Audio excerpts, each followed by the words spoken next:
I want to talk more about what's going on in Cyprus. Europe is basically telling that small island country, if you want to get bailed out, everybody with money in a bank has got to pay up. A tax on bank deposits. Could the same thing happen here? All right, Judge Andrew Napolitano is here in New York City with us. Let's go with the big issue first of all. Right. Could it happen here? Could Congress pass a law and the president sign it that says your bank account is going to be taxed 5% or whatever? They could do that, couldn't they? Yes, they could. Nothing to stop them. Yes, they could, because the people who have more than $100,000 in the bank are targets. Yep.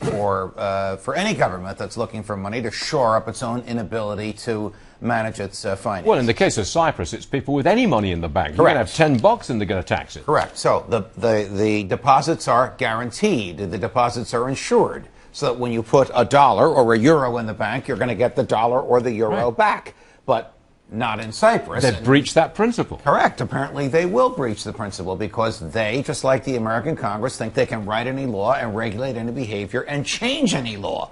They don't abide basic principles. We promised you you'd get your money back. Oh, but we decided to change the promise because we couldn't manage the government. And the only way we can shore up our own inability to manage the government is to steal the 6 or 7 or 9% of your savings. Look, I don't think it's ever going to happen here. I'll say flat out, I don't think it's going to happen here.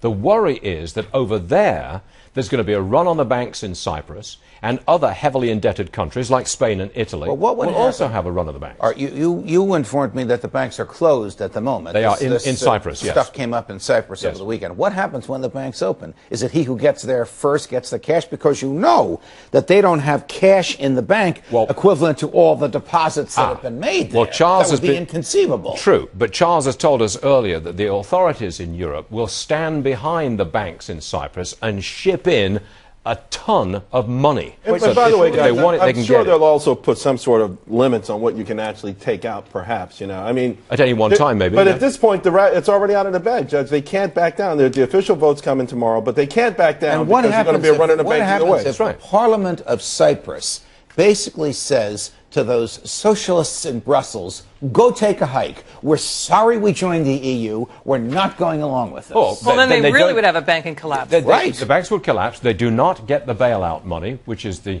reason for this tax on the bank deposits. And essentially, their banking system collapses and they leave the euro. They go back to whatever currency they had before the euro. Do you even grasp how smart the British government and the British people were? He's going to love this.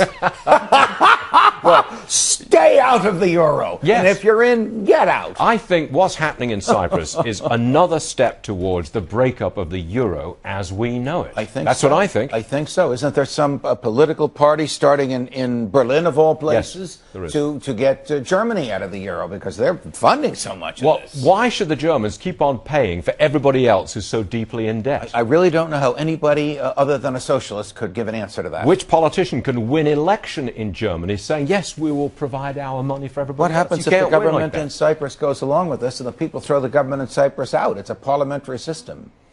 I think the euro's days are numbered. Can I sum it up like that? Yes. You would agree with that? Yes. Yes. Philip, he's so smart.